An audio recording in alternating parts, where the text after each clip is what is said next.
Bon, on va pouvoir démarrer. Merci à tous d'être venus, ça fait quand même pas mal de monde, c'est bien. Et bienvenue à tous. Et du coup, juste, je vais expliquer un petit peu le déroulé là, de l'après-midi. Et après, j'introduirai la présentation. Donc, Romane va nous faire la restitution du stage qu'elle a fait cet été, de juin à août.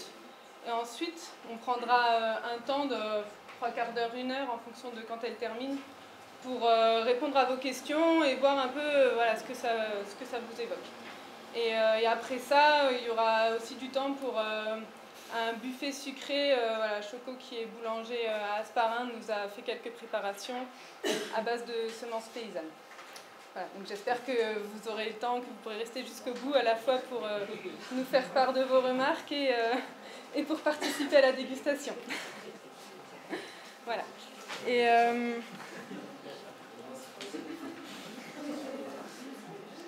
voilà. Juste avant de passer la parole à Romane, je vais quand même introduire son stage pour que vous sachiez de quoi on parle. Donc j'espère que voilà, vous voyez bien. On a eu des petits soucis de mise en page. Alors, pour replacer les choses dans leur contexte, je préfère donner un petit peu notre définition de ce que c'est que les semences paysannes, ce dont on va parler aujourd'hui. Donc là, je vous ai mis une définition du réseau des semences paysannes qui dit que les semences paysannes sont issues d'une population ou d'un ensemble de populations dynamiques, reproductibles par le cultivateur, sélectionnées et multipliées avec des méthodes non transgressives de la cellule végétale. Elles sont renouvelées par multiplication successive en pollinisation libre et ou sélection massale, sans autofécondation forcée sur plusieurs générations, et librement échangeables dans le respect des droits d'usage définis par les collectifs qui les font vivre. Donc, du coup, en résumé, les semences paysannes, ce sont des semences qui sont libres de droit, qui sont multipliées et sélectionnées par les cultivateurs, par les paysans. Et voilà, après, on parle souvent de semences population. Donc, dans les semences population, à l'inverse, par exemple, des maïs hybrides, ce sont des semences avec une grande diversité. En fait, elles regroupent une population d'individus différents. Donc là, on vous a mis quelques exemples. Et voilà, par exemple, ici, on a un maïs grand roux basque. On a un autre maïs grand roux basque. Donc, vous voyez un petit peu la diversité qu'il peut y avoir. Donc voilà, c'est juste pour dire que dans les semences population, il y a une grande diversité d'individus. C'est une population d'individus qui sont suffisamment proches pour qu'on appelle ça une variété population, mais qui sont quand même très différents les uns des autres. Voilà. Et cette diversité d'individus, c'est de la diversité génétique, et ça apporte pas mal de choses qui sont très intéressantes. Alors les variétés population, elles ne sont pas forcément aussi efficaces sur le plan du rendement que les variétés hybrides et que les variétés sélectionnées. Par contre, elles sont très résilientes. Elles permettent aussi de valoriser des systèmes à bas niveau d'intrants. Donc à l'inverse des variétés sélectionnées, les variétés sélectionnées ont été sélectionnées dans des systèmes très productifs. Alors que les variétés qui n'ont pas été sélectionnées par le semencier permettent de valoriser des systèmes beaucoup moins productifs. Donc elles ont cet intérêt-là. Et elles ont aussi d'autres intérêts, par exemple en termes gustatifs. On s'est rendu compte que les variétés paysannes avaient beaucoup plus d'intérêt au niveau gustatif. Au niveau santé humaine, par exemple, les blés anciens n'ont pas été sélectionnés pour la panification industrielle. Du coup, ils ont des gluten beaucoup plus digestibles. Enfin voilà, c'est tout un exemple de choses qui font que Blé, depuis quelques années, depuis une quinzaine d'années, travaille sur le sujet. Qu'est-ce que je vais donner ? Ah oui, comme autre exemple, il y a aussi l'autonomie des paysans. Donc l'avantage de travailler avec les semences paysannes, c'est que le paysan fait lui-même sa propre semence, donc il gagne en autonomie au niveau des intrants, mais il gagne aussi en autonomie au niveau de la prise de décision, puisqu'il va sélectionner lui-même sur les caractéristiques qui correspondent à ce qu'il attend pour ses cultures. Voilà. Donc au niveau de ce qui se fait au Pays Basque sur les semences paysannes, donc ça fait une quinzaine d'années que nous on travaille sur la thématique de la biodiversité cultivée. Donc on travaille notamment en lien avec le programme Biodivaki, qui est un programme qui regroupe plusieurs collectifs en Nouvelle-Aquitaine, notamment des maisons de la semence. Et donc Blé est en lien avec plusieurs maisons de la semence. Ça permet de faire le lien entre les paysans ici qui souhaitent cultiver des variétés paysannes et donc de leur en procurer. On fait également des formations pour travailler avec ces variétés-là.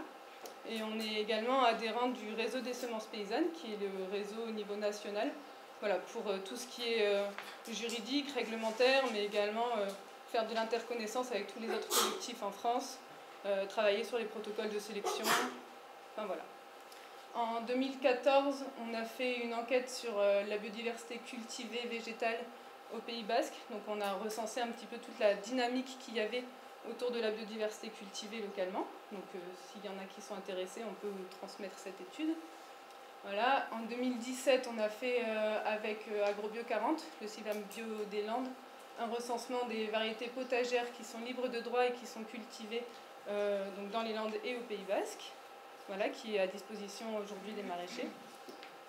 Voilà. Blé travaille aussi à l'accompagnement de l'association Artogoria, qui est une association de producteurs qui travaille avec du grand roux basque et qui le valorise pour l'alimentation humaine.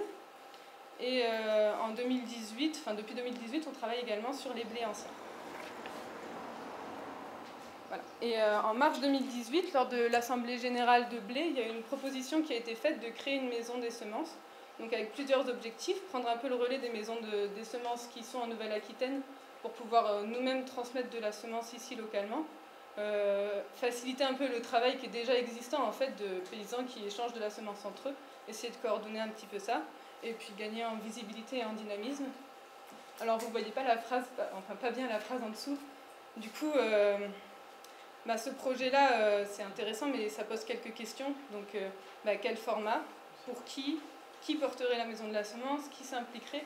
En fait, il existe une énorme diversité de maisons de la semence, il y a plein de formats possibles, elles ont plein d'activités possibles, et du coup, ça nous amène vers le stage. L'objectif du stage, c'était de recenser un petit peu tout ce qui existait et de s'inspirer, parce qu'il y a des maisons de semences qui ont 15 ans d'expérience, voire un petit peu plus, de s'inspirer de leur expérience, voir ce qui a marché, ce qui a moins marché chez elles, pas refaire les mêmes erreurs, etc.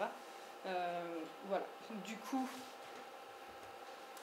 on a décidé de faire un stage pour identifier un petit peu donc ces collectifs-là, voir comment ils fonctionnent, et puis et en parallèle de cette mission-là, rencontrer localement les paysans qui sont impliqués, les paysans et puis d'autres acteurs qui sont impliqués dans les démarches autour de la biodiversité cultivée, pour essayer d'identifier les attentes localement et définir un petit peu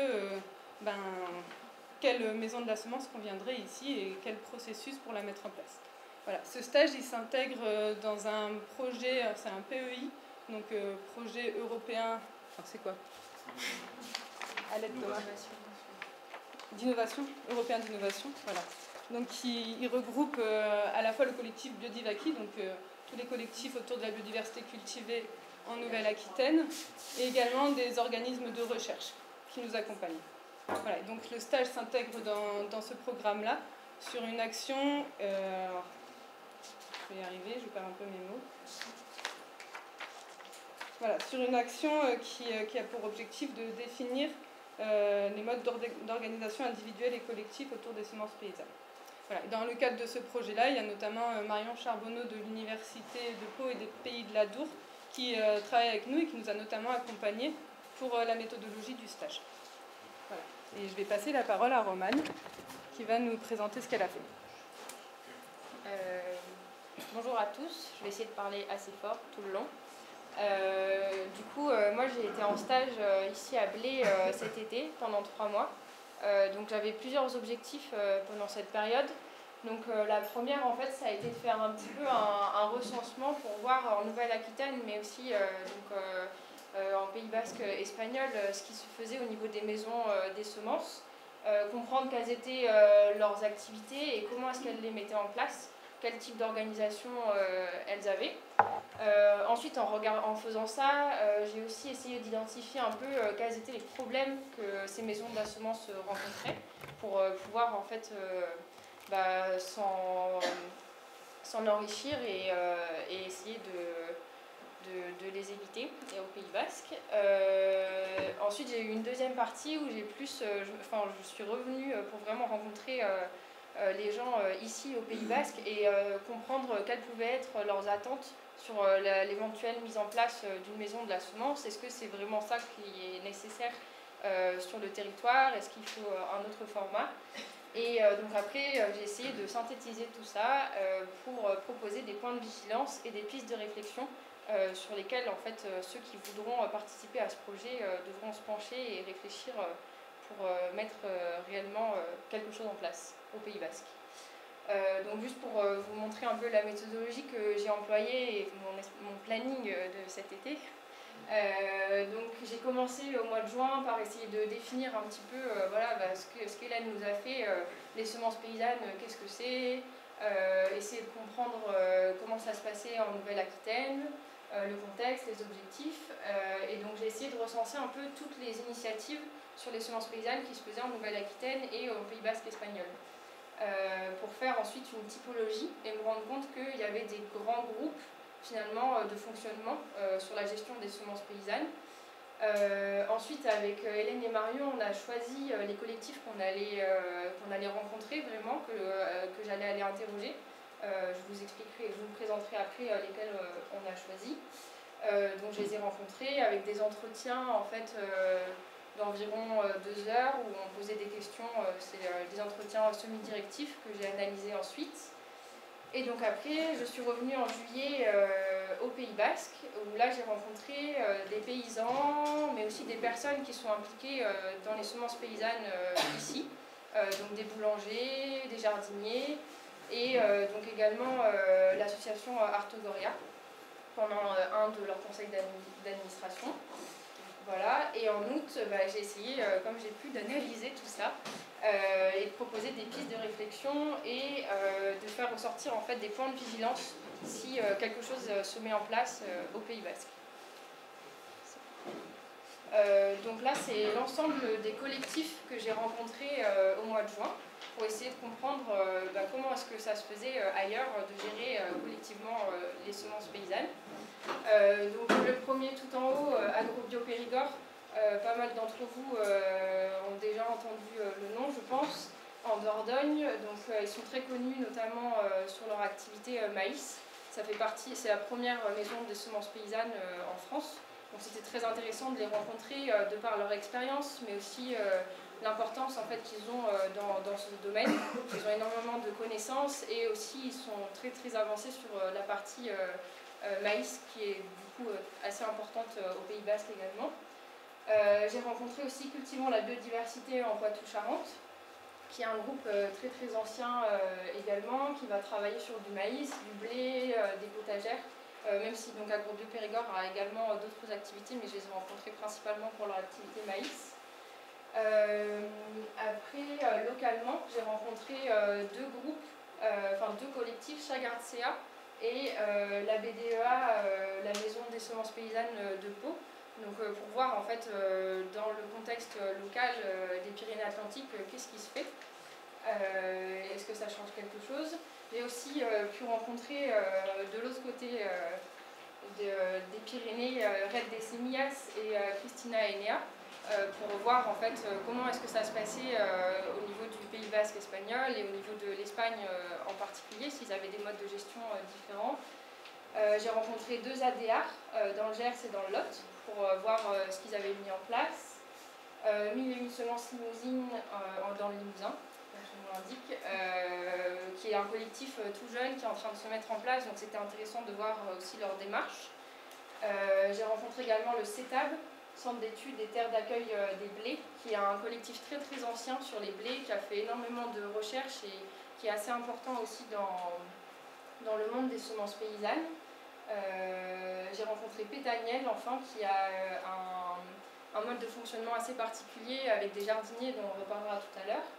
Et pour m'aider à synthétiser un peu tout ça, j'ai aussi rencontré donc, le réseau Semences Paysannes pour avoir leur point de vue plus à l'échelle de la France, ce que moi j'avais vu, essayer de discuter avec eux, est-ce que ça se reproduit aussi ailleurs en France, leur demander leur avis sur les choses que je percevais. Voilà. Et donc, on ne voit pas grand chose, mais je vais vous expliquer, c'est pas grave. Et donc, après, au Pays Basque, j'ai fait une méthode qui s'appelle le Focus group. Ouais, le focus group. J'essaye de le remettre. Je pense que oui. Ah oui. Ah non, on va pas voir. Bon, désolé. C'est pas grave, je vous explique. Ouais. Donc j'ai fait ce qui s'appelle un focus group, c'est-à-dire que j'ai rencontré, au lieu de rencontrer les gens individuellement, j'ai rencontré le groupe dans son ensemble avec l'association Artogoria pour discuter avec eux de comment est-ce qu'ils voyaient en fait les semences paysannes au Pays Basque et éventuellement la mise en place d'une maison des semences. J'ai aussi rencontré une dizaine de fermes au sein du Pays Basque, donc 6 avec une activité maraîchère et 5 avec une activité céréalière. Donc là, ce qui est important de voir, c'est que mon stage, ça ne constituait pas un échantillonnage où le but, c'était pas forcément d'être représentatif, c'était plutôt d'essayer d'aller voir un peu sur le terrain avec les gens qui sont déjà assez impliqués, quelles pourraient être un peu les attentes, aller un peu à la pêche à l'information. C'est ce que j'ai fait aussi avec les collectifs. Je ne les ai pas tous rencontrés, c'est pas statistiquement, le but n'était pas d'obtenir des données statistiquement exploitables, mais plutôt avoir une idée de ce qui se fait. Et enfin, j'ai rencontré 2 boulangers aussi qui travaillent ou qui souhaitent travailler avec des farines issues de blé ancien. Voilà.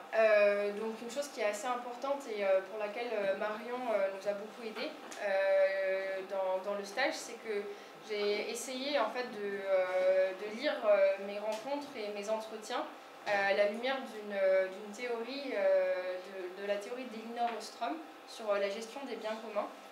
Donc il y a beaucoup, on pourrait faire une conférence là-dessus sur le lien entre les semences paysannes et les biens communs, mais il y a beaucoup de choses en fait qui nous font penser que les semences paysannes pourraient se gérer comme un bien commun.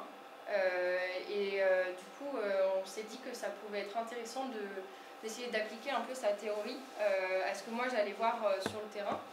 Et donc, Elinor Ostrom, elle nous, en fait, après l'étude de très nombreux collectifs qui ont essayé de s'organiser ensemble pour gérer collectivement des biens communs, elle a réussi à énoncer ce qu'elle appelle des conditions essentielles à la création d'un collectif durable. Donc, en fait, elle a essayé de dégager, voilà, quand on a une organisation qui fonctionne bien, comment ça se fait, pourquoi est-ce qu'elle fonctionne bien, quelles sont les conditions vraiment nécessaires à cela. Donc elles sont là toutes les 8, je vais essayer de vous les expliquer un petit peu. Donc la première, définir les utilisateurs et les ressources partagées. Ça peut paraître une évidence, mais c'est pas toujours facile sur le terrain finalement à appliquer parce que on ne s'est pas forcément vu que quand on reprend les semences paysannes, qui a le droit en fait d'interagir avec qui est-ce qu'on travaille, et en fait définir aussi qu'est-ce qu'on considère être une semence paysanne, qu'est-ce que c'est cette ressource qu'on va essayer de partager collectivement. Donc c'est assez important en fait pour que le groupe après fonctionne bien, que tout le monde parte avec les mêmes définitions, les mêmes bases. Ensuite, le deuxième point, c'est que les règles d'appropriation doivent être adaptées aux conditions locales. Ça fait un peu peur comme ça peut-être, mais en fait concrètement ce que ça veut dire, c'est que le groupe, il faut qu'il s'organise avec des règles qui lui correspondent. C'est-à-dire qu'il faut pas il faut prendre en compte la réalité du terrain dans la construction des règles du collectif. Et du coup, faire attention quand on énonce une règle, est-ce qu'elle correspond aux contraintes matérielles, culturelles auxquelles les individus sont confrontés dans le groupe. Ensuite, elle précise que des règles doivent être définies et énoncées collectivement. Donc par là, elle n'entend pas forcément le fait qu'il n'y ait aucune hiérarchie et que tout le monde participe de manière égale à la construction des règles du collectif, mais par contre, il est important que chaque personne qui va travailler dans le collectif puisse s'exprimer pour créer les règles avec lesquelles il va interagir et qui puisse également, s'il a besoin, les modifier, pour qu'elles restent en fait tout le temps adaptées à sa réalité et à ce dont il a besoin. Ensuite, elle dit qu'il faut mettre en place en fait des systèmes de surveillance de ces règles, parce que c'est bien beau, et c'est quelque chose qu'on va revenir dessus après, c'est bien beau de faire des règles, mais il faut arriver à les appliquer sur le terrain.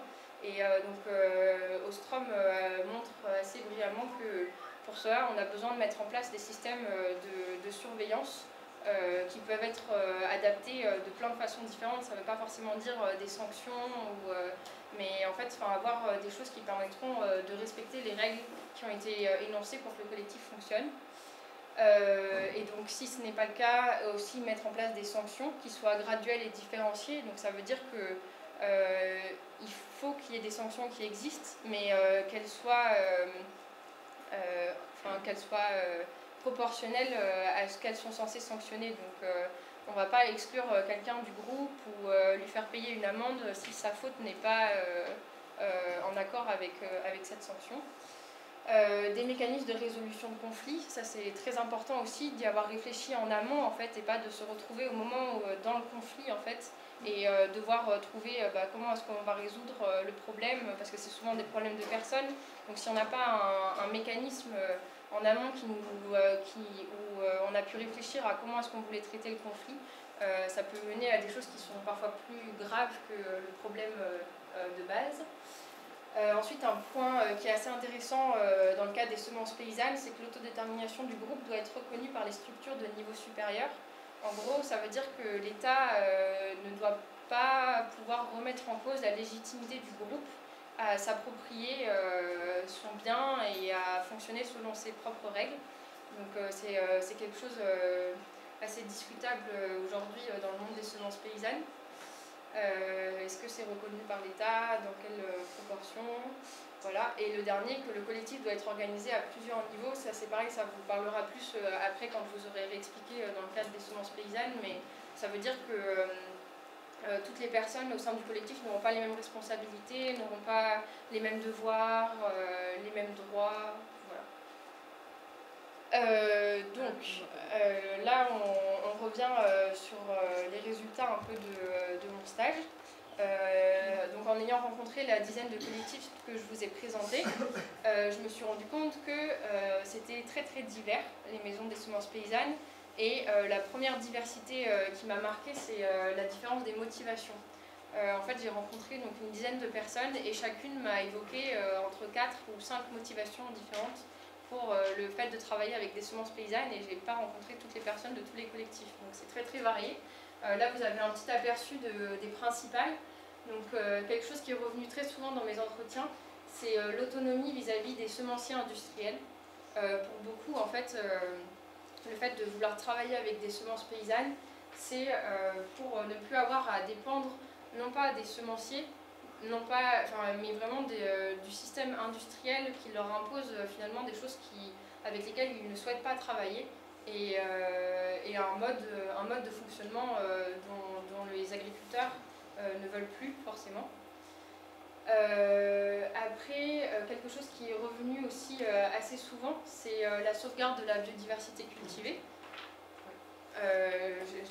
La sauvegarde de la biodiversité cultivée qui apparaissait quand même importante en fait aux yeux des gens que j'ai rencontrés, même si tout le monde ne met pas la même définition derrière le mot sauvegarde. Pour certains, c'est vraiment garder les variétés telles qu'elles étaient avant. Pour d'autres, c'est plus, on m'a donné plusieurs fois l'expression conserver pour adapter. Donc en fait, c'est retourner vers des variétés qui existaient avant, une grande diversité pour pouvoir les adapter à nos terroirs, à nos modes de production actuels. Donc même s'il y a des différences au niveau de la définition de ce mot, c'est quand même quelque chose qui est revenu assez souvent. Après, quelque chose de très important aussi qui m'est apparu quand je discutais avec les personnes que j'ai rencontrées, c'est, vous ne le voyez pas très bien, mais la valorisation du métier de paysan.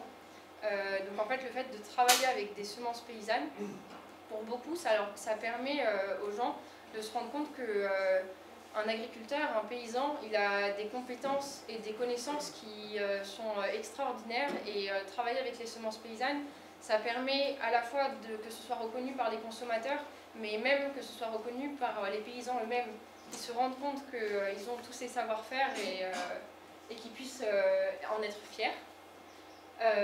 Et donc aussi quelque chose qui est plus récent dans le monde des semences paysannes peut-être, mais qui est apparu beaucoup dans mes entretiens, c'est des motivations technico-économiques. Donc vraiment en fait pour les qualités agronomiques des variétés, qui sont plus adaptées à certains modes de production, plus adaptées à certains terroirs, plus adaptées à des attentes des consommateurs. Hélène parlait tout à l'heure des variétés anciennes de blé pour les gluten notamment. Mais donc aussi des motivations en fait économiques. Donc c'est une réalité pour certains. Le fait de travailler avec des semences paysannes, ça va leur permettre de mieux valoriser parfois leur production, mais également d'économiser en fait le prix d'une semence. et des motivations qui sont revenues un petit peu moins souvent, mais qui sont revenues quand même pour beaucoup. Travailler avec des semences paysannes, ça leur permet de travailler ensemble en fait, et rien que ça les motivait et ça leur donnait envie de travailler là-dedans. Et pour d'autres, c'était vraiment une lutte politique avec des choix et des engagements, des valeurs qu'ils souhaitaient porter dans leur métier. Donc là, en fait, je vais essayer de vous présenter un petit peu, j'ai essayé de décortiquer l'ensemble des activités qui pouvaient être réalisées par des maisons de semences paysannes. Et pour vous les présenter, je vais prendre 3 exemples. Je crois que tout le monde a eu un peu des fiches de présentation des collectifs. Donc là, moi, je vais me focaliser sur 3 maisons des semences: Pétaniel, Agrobio Périgord et Cultivons la biodiversité en Poitou-Charentes. Donc juste pour vous expliquer rapidement le fonctionnement des fiches, sur chacune vous avez un calendrier qui précise un peu les événements principaux de la maison des semences au cours de l'année, pour que vous vous rendiez compte de la charge de travail que ça peut impliquer, du rythme aussi de travail. Vous avez les variétés qu'elles cultivent, le matériel qu'elles utilisent, leur localisation sur la carte. Et en fait, ici c'est des schémas pour expliquer leur fonctionnement, et ici un schéma pour expliquer leur mode de prise de décision et les conseils d'administration et tout ça.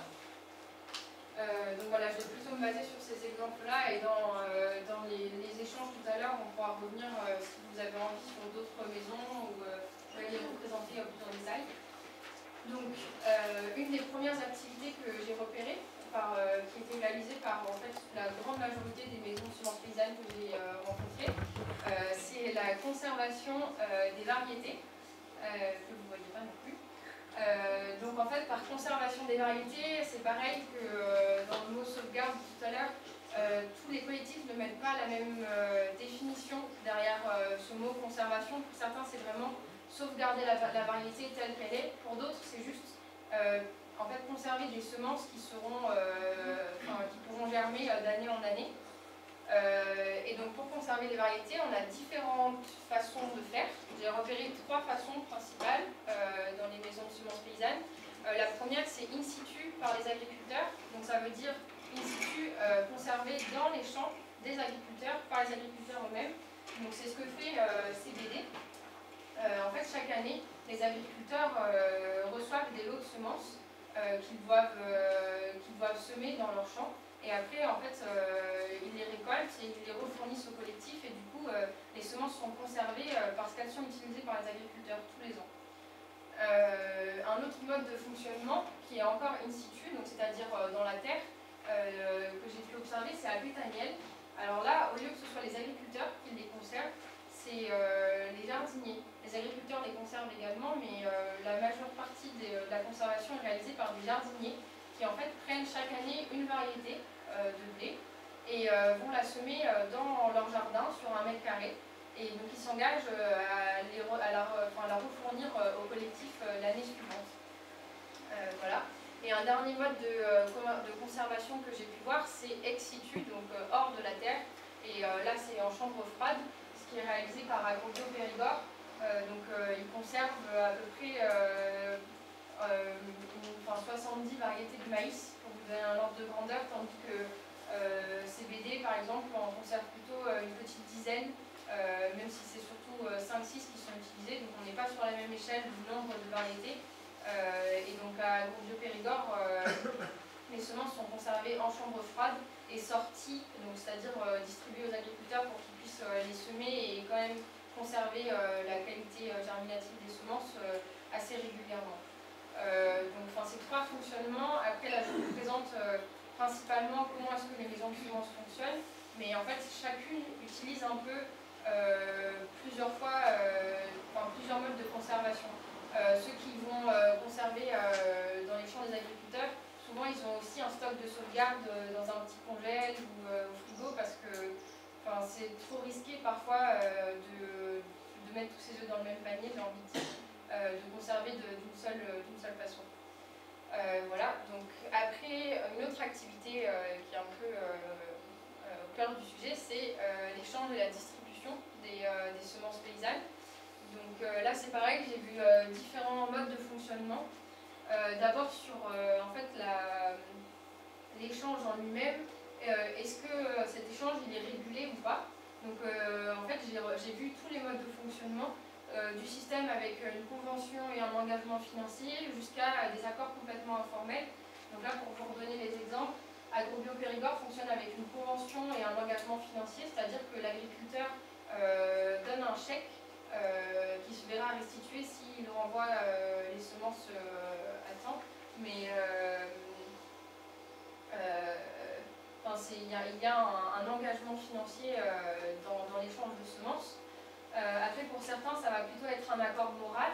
C'est le cas notamment de Pétaniel avec ses jardiniers. Les jardiniers en fait, signent une adhésion à l'association et ils s'engagent moralement à refournir des semences. Mais l'engagement ne va pas plus loin que ça. Tandis que sur certaines maisons de la semence, c'est carrément des accords informels où il n'y a pas de papier signé, pas même d'accord verbal au final qui est réalisé. Ensuite, les échanges ils peuvent avoir lieu tout au long de l'année ou alors être faits pendant des événements précis. Donc Agrobio Périgord par exemple envoie des semences et en récolte sur des périodes relativement longues, tandis que Pétaniel les agriculteurs de Pétaniel échangent les semences au moment de ce qu'ils appellent la halle au grain. Donc juste avant les semis de blé, ils se regroupent pendant une journée et échangent leurs sacs de semences. Donc c'est là aussi, certaines maisons de la semence permettent d'échanger de main à main entre agriculteurs, alors que d'autres vont plutôt passer par des salariés et par la maison de semence. Voilà. Donc ensuite, une autre activité qui est essentielle au fonctionnement des maisons de semences, c'est la multiplication. Donc en fait, une multiplication, c'est-à-dire passer je sais pas, d'un lot de graines qui tient dans un sachet à quelque chose où on va pouvoir avoir une récolte et s'en servir vraiment en tant qu'agriculteur. Donc en fonction des collectifs, c'est pas toujours réalisé par les mêmes personnes ni de la même façon. Par exemple, chez Agrobio Périgord, en fait, tous les agriculteurs sont responsables de la multiplication des semences, tandis que chez CBD, même si tous les agriculteurs peuvent y participer, c'est principalement quelques agriculteurs qui sont bien habitués à ça et qui ont envie en fait de le faire, qui s'occupent de multiplier des semences pour le reste du collectif. Et chez Pétaniel, c'est les jardiniers qui vont multiplier. Donc en fait, quand ils conservent, ils sont sur 1 mètre carré. Et quand un agriculteur va leur dire « Ah ben moi j'aime bien ta variété que tu as dans ton jardin, j'en voudrais plus », et ben là il y a 20 jardiniers qui se mettent ensemble et qui disent « Allez, on va faire plus de surface et on va pouvoir fournir quelque chose que tu vas pouvoir utiliser et pas juste semer sur 1 mètre carré de ton jardin ». Et donc voilà, avec différents aussi fonctionnements, certains respectent des protocoles dans la multiplication, d'autres non. C'est pareil, il y a toute la question de pour ceux qui sont en bio, ceux qui ne sont pas en bio, donc il y a des collectifs qui essayent de le gérer. CBD essaye de faire échanger entre eux que les agriculteurs qui sont en bio et que les agriculteurs qui sont en conventionnel, tandis qu'Agrobio Périgord laisse cette responsabilité aux agriculteurs de vérifier s'ils peuvent ou non utiliser la semence qu'ils ont reçue en tant que semence biologique. Ça va aller un peu plus vite maintenant. Une autre fonction des maisons de semences paysannes assez importante, c'est l'accès au matériel. Parce que quand on fait de la semence, en fait, souvent il faut être équipé de matériel qui n'est pas toujours présent sur une exploitation qui ne va pas forcément faire ses semences. Donc là c'est pareil, il y en a certains où ça va plus être de l'échange et de la mise en commun de matériel qui est déjà à disposition des agriculteurs, tandis que dans d'autres maisons de la semence, on va en fait acheter du matériel en commun ou alors même acheter du matériel par la maison de la semence pour l'utilisation de la maison de la semence uniquement. Ce qui est le cas à Agrobio Périgord, ils ont des machines pour les expérimentations qui sont achetées par la maison de la semence, qui ne sont pas forcément utilisées par les agriculteurs. Voilà. Donc un autre volet très très important des activités des maisons de la semence, c'est l'accompagnement.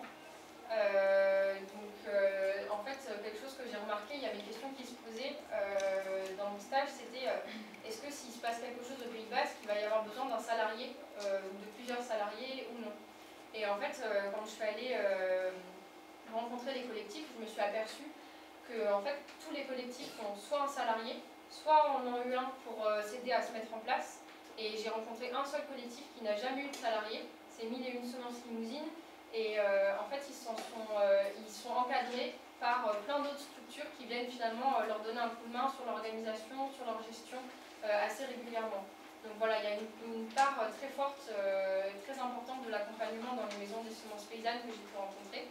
Donc ça va se traduire sous différentes formes. Il y en a certains qui organisent des formations, comme CBD en fait, qui va avoir un calendrier de formation chaque année, avec par exemple pour le maïs 4 formations au cours de l'année, où on va expliquer aux agriculteurs comment sélectionner, comment semer, comment conserver leurs semences. AgroBio Périgord a un programme un peu plus léger avec juste une formation pour les nouveaux arrivants, pour leur expliquer ce qu'est une semence paysanne, comment travailler avec. Il y a d'autres collectifs qui misent plus sur le partage d'expériences, qui font se rencontrer ensemble les paysans et les laisser échanger, comme Pétaniel par exemple. Et enfin, il y en a qui ont vraiment développé des suivis d'expérimentation et de programmes de sélection. Voilà, comme CBD et AgroBio Périgord, qui ont quelques agriculteurs qui participent à des programmes avec plein de fiches à remplir et du suivi un peu plus poussé. Voilà. Ensuite, un volet qui est assez important, mais qui n'était pas forcément présent dans toutes les maisons des semences paysannes, c'est est-ce que la maison de la semence paysanne prend en compte la transformation et la commercialisation des produits. Donc en fait, ça va être, par exemple, si on travaille sur des blés, est-ce que l'activité de boulangerie, de meunerie est prise en compte, fait partie de l'activité de la maison de la semence paysanne. Donc en fait, ce que j'ai pu voir, c'est que pour certains, on a de l'accompagnement sur des projets ponctuels. Pour d'autres, ils mettent en fait à disposition la possibilité de faire des formations avec la maison de la semence paysanne, mais ils n'encadrent pas forcément la commercialisation de leurs agriculteurs. Et j'ai rencontré une seule maison de la semence paysanne dans le Gers, qui suivait ces agriculteurs jusqu'à la commercialisation en fait, de leurs produits. Voilà. Et le dernier volet, c'est le volet sensibilisation. Donc ça, c'est quelque chose que j'ai vu de partout en fait, que les maisons des semences paysannes finalement organisent des journées pour faire connaître au grand public ce qu'est une semence paysanne, qu'est-ce que ça implique dans le travail, et essayent de sensibiliser le public à ces questions-là. Voilà. je change de sujet, comme ça va vous réveiller un petit peu. Du coup, là, je vous ai présenté concrètement tout ce que j'ai pu voir. Et moi, quand je suis rentrée de tous ces entretiens, j'ai vu des choses qui fonctionnaient, mais j'ai aussi vu des choses qui ne fonctionnaient pas forcément. Et ça n'avait pas l'air de dépendre juste de la taille de la maison de la semence paysanne, de est-ce que c'est tel ou tel agriculteur concerné. Enfin, ça dépendait de plein de facteurs. Donc j'ai essayé, en fait, en m'appuyant sur la théorie d'Ostrom, d'identifier ces facteurs et en fait de faire ce que j'ai appelé des points de vigilance pour ce qui pourrait se mettre éventuellement en place au Pays Basque, des choses sur lesquelles il faut faire attention si on veut essayer de travailler collectivement sur la gestion des semences paysannes. Donc le premier point que j'ai pu définir, c'était de vraiment choisir dans le groupe des objectifs qu'on allait avoir en commun. Donc ça va avec une des conditions d'Ostrom, mais en fait j'ai pu vraiment le voir sur le terrain parce que très souvent, comme je vous l'ai dit, il y a plein de motivations différentes, plein de définitions de la semence paysanne différentes, plein de gens différents qui veulent travailler avec tout ça. Et en fait, parfois, des problèmes qu'on rencontre dans les maisons des semences paysannes, c'est tout simplement que tout le monde ne s'est pas forcément entendu sur une chose qu'ils avaient envie de réaliser tous ensemble collectivement. Et du coup, très souvent, j'ai vu des collectifs qui étaient d'accord pour dire ce qu'ils refusaient, mais pas d'accord pour dire sur vers quoi ils voulaient aller et ce sur quoi ils voulaient travailler collectivement. Donc c'est vraiment un des premiers points de vigilance que j'ai pu voir, c'est se mettre d'accord sur qu'est-ce qu'on veut faire ensemble. Voilà. Donc après, un deuxième point qui est en lien avec celui-ci, c'est être attentif à l'évolution du collectif et de ses attentes. En fait, sur des maisons de la semence qui existent depuis 10 ans, 15 ans, 20 ans, même 5 ans, il y a des évolutions qui se passent parce que les gens ont changé parfois, leurs attentes ont changé et certains problèmes que j'ai pu voir dans les maisons des semences paysannes, c'est parce qu'il y a eu une difficulté à s'adapter et à modifier le fonctionnement par rapport à ces nouvelles attentes. Notamment en ce moment, ce qui est en train de se passer dans beaucoup de collectifs, c'est que des gens qui au début s'étaient engagés pour des raisons politiques, qui voulaient porter certaines idées, sont maintenant peut-être parfois plus tournés sur la possibilité d'en vivre, d'avoir une viabilité économique sur leur ferme, de pouvoir aussi avoir du temps pour eux, pour leur activité. Et du coup sont plus prêts à s'investir de la même façon qu'ils s'étaient investis des années avant en tant que lutte politique. Voilà. Et donc pareil, le troisième point il est très en lien en fait avec ce que je viens de dire, c'est organiser le collectif à plusieurs niveaux. C'est là où vous allez voir que ça peut prendre du sens, c'est que dans une maison des semences paysannes, il y a une diversité de personnes qui ont une diversité d'objectifs, même s'ils se sont tous mis d'accord pour se dire ok, ensemble on va travailler à ça. Peut-être que le paysan d'ici n'aura pas exactement les mêmes attentes que le paysan de là, et que le paysan d'ici sera prêt à plus s'investir que le paysan de là. Je ne sais pas trop comment préciser autrement. Mais du coup, en fait, ça veut dire qu'il faut arriver à avoir un fonctionnement qui permette à chacun de s'investir à la hauteur des bénéfices qu'il attend de la maison de la semence paysanne. Donc ça veut dire qu'il ne faut pas demander un investissement trop lourd à quelqu'un qui attendra simplement d'avoir des conseils, de pouvoir échanger quelques connaissances, de connaître du monde. Et on ne va pas demander le même investissement à cette personne-là qu'à quelqu'un qui est vraiment à fond là-dedans, qui veut travailler sur de la sélection, qui veut que tout son système ne fonctionne qu'avec des semences paysannes. C'est parce qu'en fait, les deux n'en tireront pas les mêmes bénéfices. Donc il faut adapter le fonctionnement à ça. Ensuite, un quatrième point, c'est définir les personnes qui vont être concernées par le collectif ainsi que leur rôle. Donc c'est pareil, ça paraît un peu une évidence, mais ce n'est pas toujours le cas sur le terrain.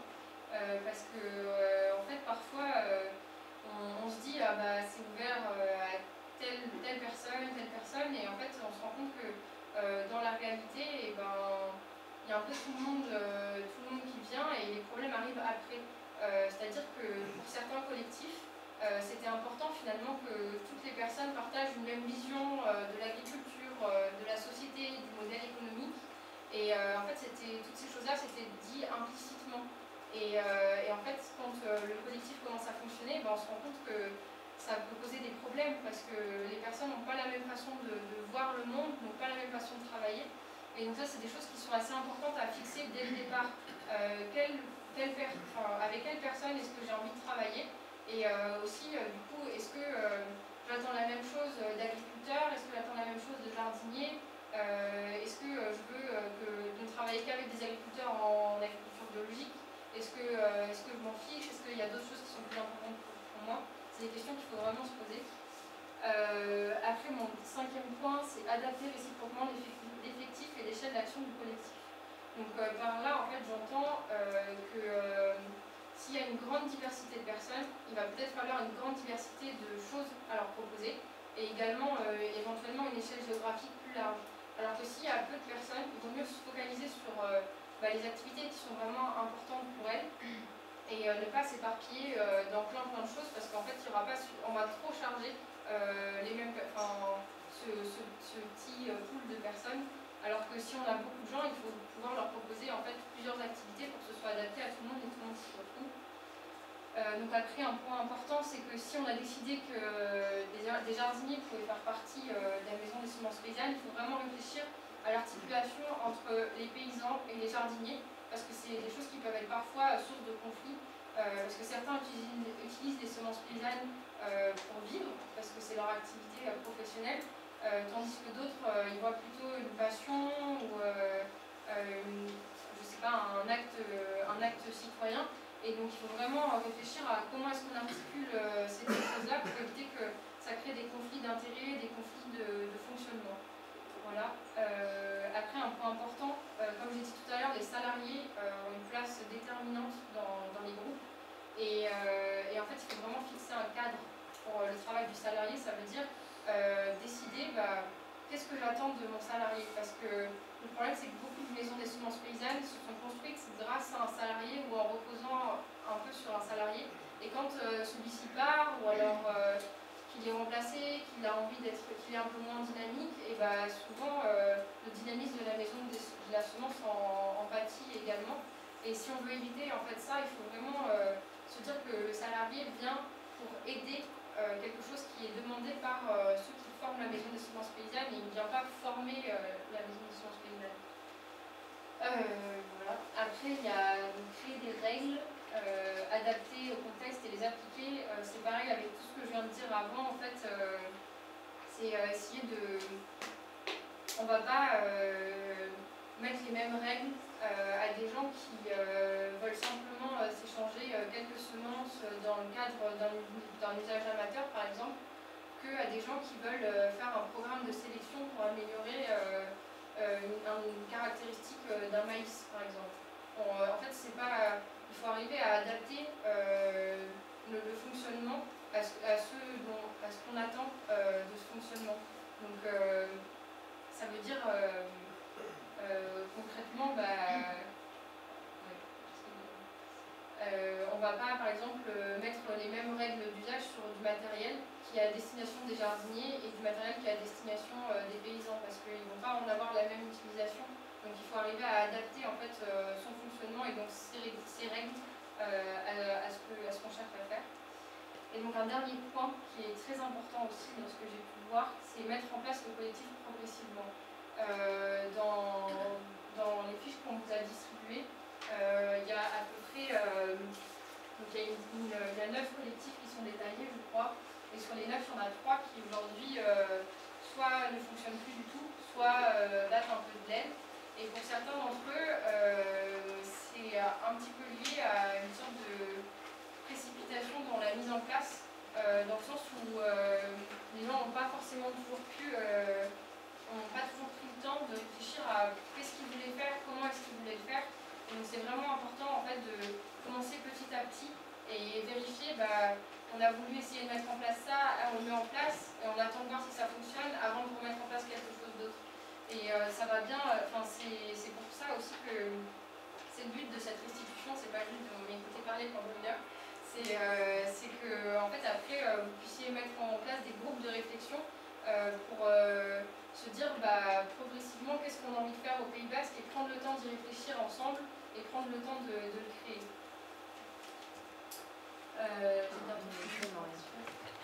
Ouais, je te le mets en noir. Tu mets en noir. Ça me pose dans la voix.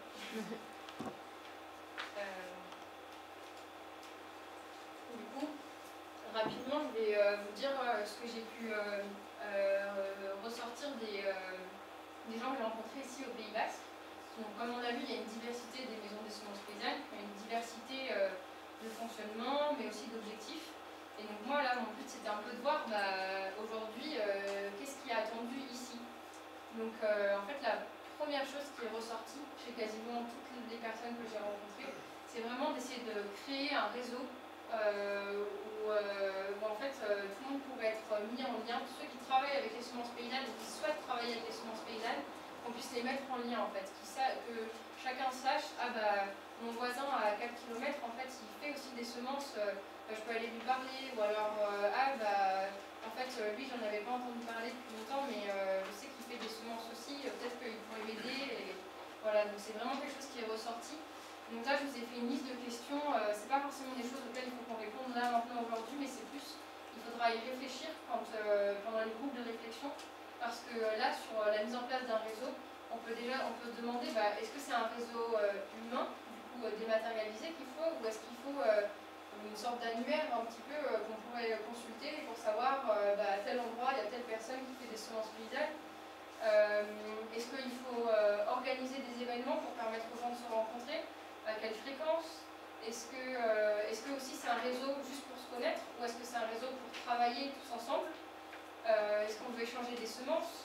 Ou est-ce qu'on veut plutôt échanger des connaissances, du matériel, les trois?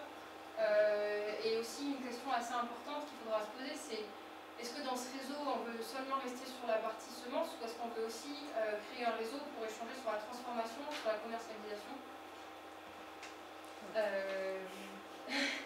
Donc après un autre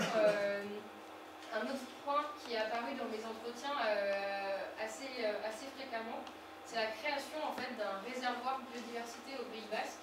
Donc il y a beaucoup de variétés ici au Pays Basque auxquelles les paysans, mais pas que, enfin, les jardiniers, tous les Basques, je pense, sont attachés. Et du coup, la volonté d'essayer de conserver et de continuer à utiliser ces variétés est ressortie pas mal dans mes entretiens. Et donc là, c'est pareil, il va falloir se poser certaines questions. C'est est-ce qu'il faut qu'on réalise un recensement pour savoir en fait toutes les variétés qui sont cultivées ici, qui étaient cultivées ici, qui va être responsable de ce recensement. Et puis en fait, une question qui est assez centrale, c'est quelles espèces on veut conserver et quelles variétés on veut conserver. Est-ce qu'on veut seulement conserver les variétés qui sont endémiques, qui sont du Pays Basque, qui étaient cultivées ici historiquement, ou est-ce qu'on veut aussi conserver des variétés qui viennent peut-être d'ailleurs mais qui sont adaptées au terrain et aux conditions auxquelles sont confrontés des agriculteurs. Donc ensuite, il faudra se poser la question de quel mode de conservation est-ce qu'on utilise. Est-ce qu'on les conserve dans les champs? Est-ce qu'on les conserve dans les jardins? Est-ce qu'on les conserve en chambre froide? Est-ce que c'est les agriculteurs qui les conservent? Est-ce que c'est les jardiniers qui les conservent? Et il faudra aussi réfléchir à quels sont les critères de conservation. Est-ce qu'on veut vraiment garder une variété telle qu'elle et faire attention qu'elle n'évolue pas? Ou est-ce qu'on conserve pour adapter? Voilà, c'est des questions auxquelles il faudra répondre.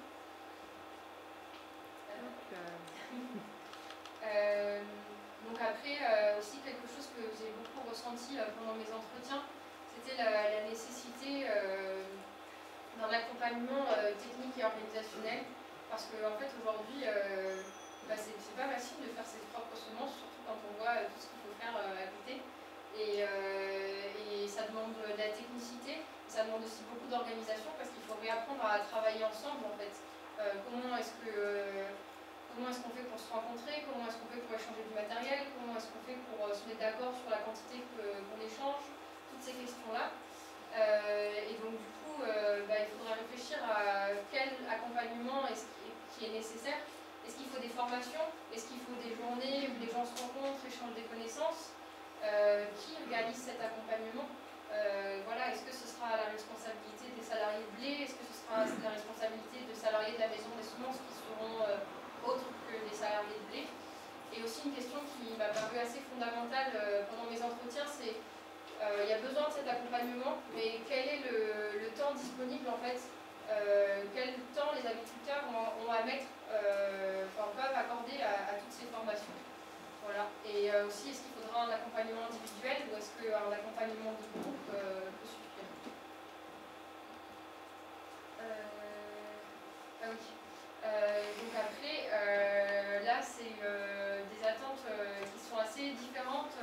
Comme je vous ai dit, j'ai rencontré des gens qui avaient une activité céréalière et d'autres, une activité maraîchère. Donc dans les céréales, j'ai rencontré des gens qui faisaient du maïs, qui faisaient du blé, certains qui faisaient du maïs pour l'alimentation humaine, d'autres pour l'alimentation animale, ou les deux. Une assez grande diversité, mais ce que j'ai remarqué au niveau des céréales, c'est que la demande, elle était plus sur la structuration des échanges. Comment, en fait, les agriculteurs produisent déjà leurs semences de céréales et ils voudraient peut-être de l'aide sur comment est-ce qu'ils s'organisent entre eux pour se les échanger et mixer leur production. Alors que pour les potagères, la question, en fait, elle est aussi sur l'échange, mais elle est en fait sur la production même. Parce que en fait, produire des semences en maraîchage, c'est autre chose que de produire des semences en céréales. Il y a notamment beaucoup de complexité d'ordre technique, que ce soit au niveau des hybridations, au niveau de la gestion des maladies, de la conservation et du temps aussi que ça prend quand on a une activité maraîchère pour multiplier et produire ses propres semences. Donc c'est des questions qu'il faudra aborder aussi. Et donc là, on se rend compte que déjà, il y a une différence et on ne pourra pas gérer de la même façon des céréales et des légumes pour une activité maraîchère. Donc on peut aussi se demander, est-ce qu'il faut une seule maison de la semence ou est-ce qu'il en faut plusieurs? Voilà, en fonction des productions. Oui, et alors, je crois que c'est presque ma dernière. C'est l'avant-dernière. Donc que s'il se passe quelque chose ici au Pays Basque, en fait, il faudra le faire savoir, et communiquer et sensibiliser les gens là-dessus, parce que c'est quelque chose qui est important pour les personnes que j'ai rencontrées, et puis je pense pour beaucoup de monde. Donc si c'est le cas, il faudra réfléchir à quelle fréquence, sous quelle forme, est-ce qu'on organise une journée de la semence paysanne au Pays Basque, qui s'occupe de l'organiser, parce que c'est pareil, ça prend du temps, et surtout à la destination de qui est-ce que seront cette communication et cette sensibilisation. Et la dernière attente, c'est que en fait, finalement, quand je regarde tout ça, moi, ce que j'ai eu l'impression dans mon stage, c'est qu'il fallait créer une maison de la semence paysanne au Pays Basque. Parce que c'était une question qui se posait, peut-être qu'il fallait que c'était pas forcément une nécessité, mais maintenant, si on se dit qu'on en crée une, il va falloir se poser encore plein d'autres questions. C'est est-ce qu'il faut quelque chose d'officiel? Peut-être pas forcément. Comment est-ce qu'on gère l'ensemble des organismes et des associations qui travaillent déjà aujourd'hui avec les semences paysannes au Pays Basque? Est-ce qu'on les regroupe? Est-ce que c'est quelque chose à part? Est-ce que c'est une fédération? Il y a plein de questions à se poser. Il y a aussi la question du fait d'inclure ou non les jardiniers. Et si on les inclut, comment? Est-ce qu'ils ont des activités à côté, indépendantes des paysans? Ou est-ce qu'ils essayent de travailler ensemble, main dans la main, pour s'entraider? Et puis aussi, il faudra se demander si un salarié est nécessaire, un ou plusieurs salariés, quelles cultures sont concernées, et enfin, où est-ce qu'on la met si elle est physique. Voilà. C'est bon ?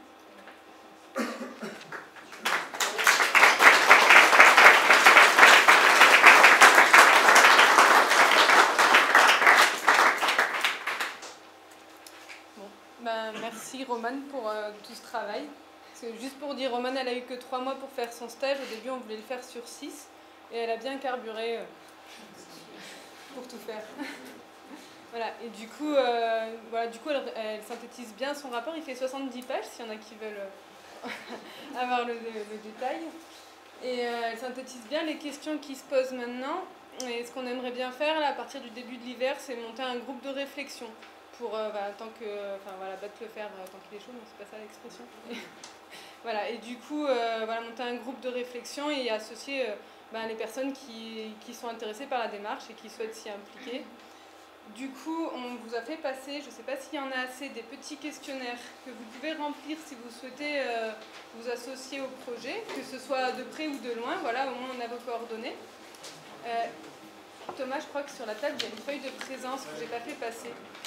Si on peut la faire passer.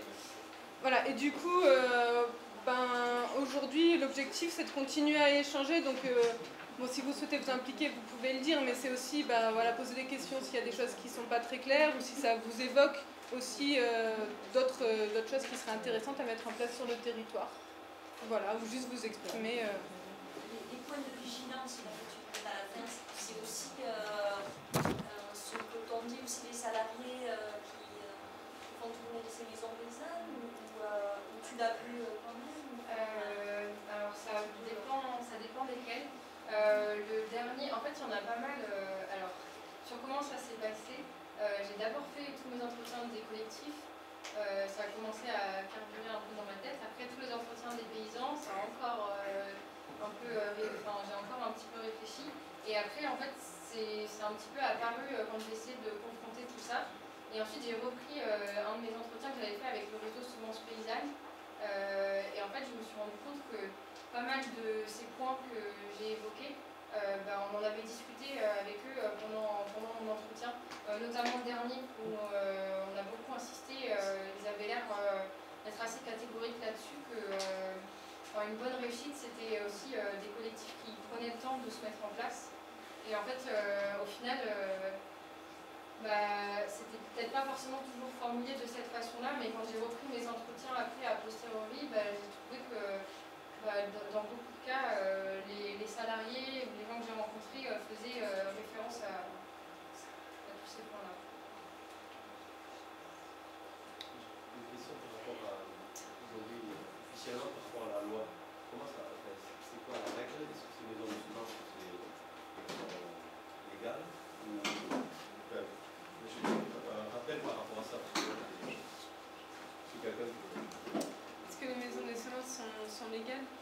par rapport à l'échange de semences. Alors, tu veux répondre, Roman, ou tu veux... Du coup, en fait, la loi a changé depuis 2016. Bon, après, il y a pas mal de mouvements au niveau réglementaire, hein, et nous, on s'appuie beaucoup sur le RSP là-dessus. Mais depuis 2016, il y a une nouvelle loi qui est la loi de biodiversité qui est mise en place. Et donc, les échanges sont autorisés entre agriculteurs. Ils peuvent être faits dans le cadre de l'entraide agricole. Donc, c'est possible. Après, voilà, l'idéal, c'est de s'inscrire, d'avoir un cahier d'entraide et de s'inscrire dedans et de dire, voilà, j'échange de la semence contre telle chose, contre voilà, une participation sur la ferme. Ça peut être très varié, quoi. Et avant 2016, c'était possible de faire des échanges, mais ça passait via des maisons de la semence et dans des programmes expérimentaux. Et donc les échanges étaient de petites quantités. Après, c'est toujours le cas, en fait. Les maisons de semences veulent maintenir cette idée de petite quantité pour pas que ça devienne un commerce, et aussi parce qu'au niveau réglementaire, on est toujours un peu sur la tangente. Et voilà. Et donc des gens comme l'association, comme Cocopelli, d'Ariège, qui fait la vente sur Internet, tout ça, de semences, ça c'est... Alors après, il y a deux choses. Il y a aussi donc, il y a les semences libres de droit qui donc, sont échangeables. Après, il y a les semences qui sont brevetées. Donc ça, c'est un peu plus compliqué. Ensuite, la commercialisation de semences, elle est autorisée pour l'usage amateur. Voilà. Ça dépend beaucoup de l'usage qu'on en fait, ça dépend des variétés. Si elles sont brevetées, si elles sont sous DICOM, certificat d'obtention végétale. Et aussi du coup de l'usage qu'on va en avoir, des proportions, des quantités qui sont échangées, et après dans ce que c'est vraiment en train de bouger, et il y a pas mal d'associations justement qui sont en appui pour faire évoluer la réglementation là-dessus, parce que en fait elle n'est pas forcément concordante avec ce qui se passe dans la réalité. C'est vraiment en mouvement, et j'ai l'impression, en tout cas, moi après mon stage, que ce mouvement aussi des maisons des semences paysannes qui se multiplie un peu de partout en France, il y en a vraiment de plus en plus qui se montent, qui se font, que ça a peut-être vocation à faire évoluer aussi la loi là-dessus. Oui, puisque du coup, en fait, il y a aussi une évolution là au niveau de la réglementation bio. Que donc jusqu'à présent, on n'a pas le droit de vendre une semence qui n'est pas inscrite au catalogue variétal. Et du coup, dans le nouveau cahier des charges bio, on aura le droit de vendre des semences en bio. C'est des semences qui sont du coup peu disponibles en bio, donc des semences non inscrites. Voilà, par contre, ça nécessite quand même d'être un organisme de production de semences, et il y a toutes des réglementations aussi sanitaires autour de ça, et réglementaires. Voilà, donc ça bouge beaucoup, mais en tout cas, les échanges sont possibles.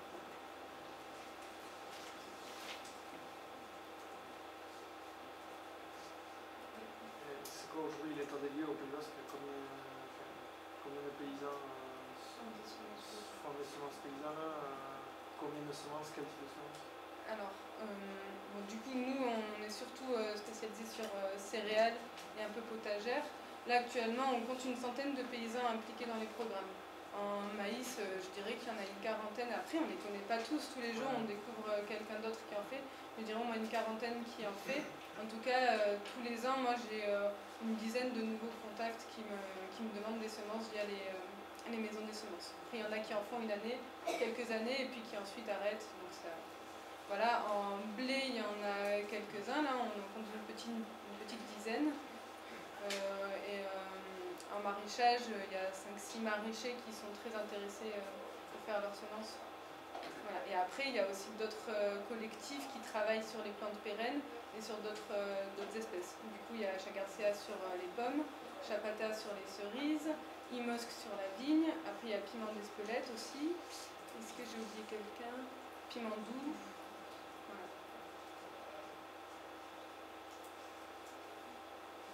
Il y a d'autres questions? Ne me dites pas que vous devez déjà passer au buffet. Un maraîcher qui achète des semences paysannes, commercialiser ses riz. Oui, c'est possible. Ça dépend si c'est des semences libres de droit. Et après, en fait, tu as des semenciers, genre Germinance, SM Bio, qui ont des semences. Les semences paysannes, c'est en libre pollinisation, donc oui, c'est possible.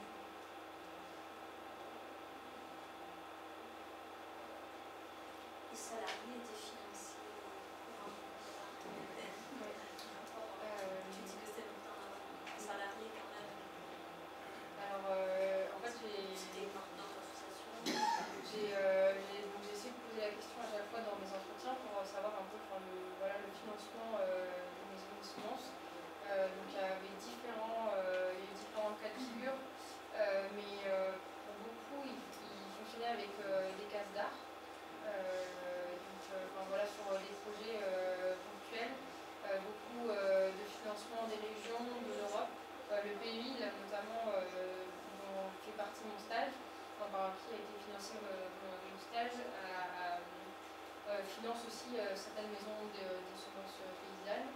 Donc il y a ça principalement. Après, pour certains, j'en ai rencontré certaines qui avaient des financements via j'ai eu des financements de la Fondation France, certains qui avaient fait des crowdfunding pour lancer, appel à des donateurs pour lancer le projet.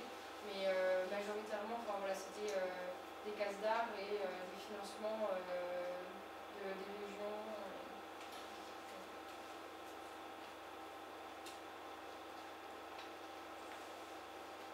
Oui.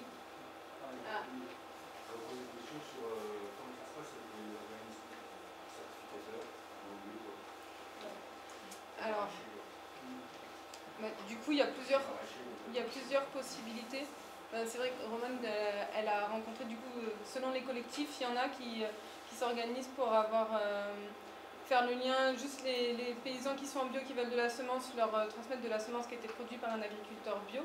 Voilà, et du coup, ils l'inscrivent dans la convention et le producteur fait une attestation des variétés qu'il produit.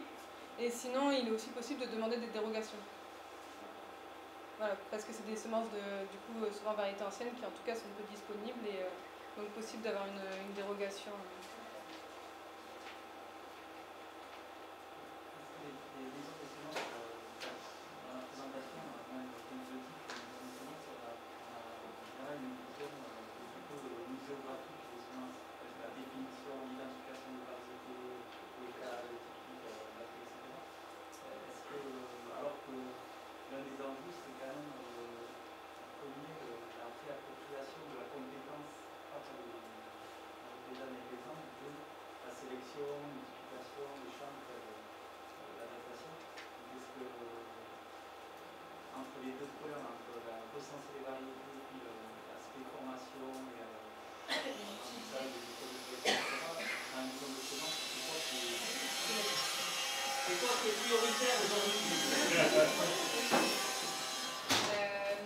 En fait, c'est une question que je me suis pas mal posée, que j'ai eu un peu de mal à répondre parce que c'est quelque chose qui intéressait Marion aussi. Est-ce qu'on voit les semences paysannes comme quelque chose qu'on veut sauvegarder ou comme quelque chose qu'on doit faire vivre, utiliser et faire évoluer? Et c'était pas forcément. Je posais la question en fait dans mes entretiens et c'était difficile d'avoir une réponse vraiment claire en fait parce que très souvent on m'a répondu le conserver pour adapter en fait dans le sens où la plupart de ceux que j'ai rencontrés ils cherchaient à revenir vers des variétés anciennes mais pas parce qu'elles étaient anciennes en fait, pas juste parce que c'était les variétés d'antan et que c'était mieux avant, c'était pas vraiment ça le discours, c'était plus revenir vers des variétés anciennes parce qu'ils pouvaient après en faire ce qu'ils voulaient et les utiliser pour les adapter à leurs propres conditions. Après, j'ai quand même eu quelques collectifs pour qui cet aspect un peu sauvegarde et donc garder la variété telle qu'elle était et avec certaines caractéristiques à qui ça tenait à cœur en fait. Mais c'était pas la majorité en fait. Pour beaucoup, c'était il faut reprendre l'ancien parce que c'est la matière où on peut recommencer à travailler parce que ce qui est fait actuellement en fait on ne peut pas le travailler nous-mêmes, on ne peut pas l'adapter à notre fonctionnement et donc du coup on reprend ce qui existait avant pour pouvoir l'adapter aux conditions de maintenant. Notamment en maraîchage, il y avait une des maisons des semences que j'ai vues dans le Gers, ils ont travaillé sur une seule variété de laitue, la chipondoche, qui en fait avant était faite uniquement, la laitue c'était en plein champ, pas sous les serres. Et ça a été une grosse problématique en fait quand ils ont voulu la remettre parce que c'était une variété qui ne se comportait pas très bien en serre. Donc du coup, le but c'était pas que tous les maraîchers enlèvent leur serre et reviennent à l'utilisation en plein champ, mais plutôt essayer de travailler sur la variété pour qu'elle puisse être utilisée aussi en serre. Oui. Justement, par rapport à ce que la chaque fois qu'il les anciennes variétés peuvent être intéressantes par rapport à tout ce qui est peut-être l'évolution des fongiques et tout ça, mais on parle de chaque fois qu'on a dit ça, je pense que effectivement, c'est déjà le cas, notamment au niveau des chocolats, pièces de vie, tout ça, avoir des soucis dans les fermes à venir. Je pense qu'il faut peut-être aussi avoir une philosophie. On voit au niveau animal, les vieilles races, ça va permettre aussi qu'elles soient plus rustiques, et c'est là où on peut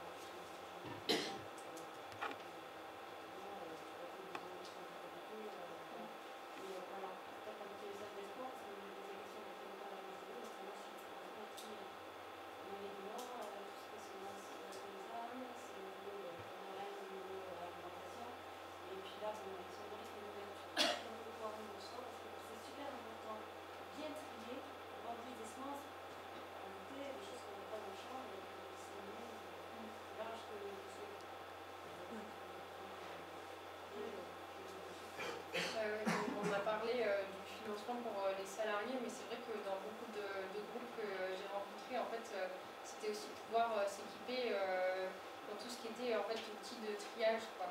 C'était vraiment l'enjeu un peu essentiel, que ce soit pour les céréales ou pour les potagères, arriver en fait à avoir une semence qui est, même si elle n'aura peut-être pas toutes les conditions sanitaires qu'une semence qu'on va acheter à un semencier industriel, au moins avoir quelque chose en fait juste qui germe quand on va le ressemer.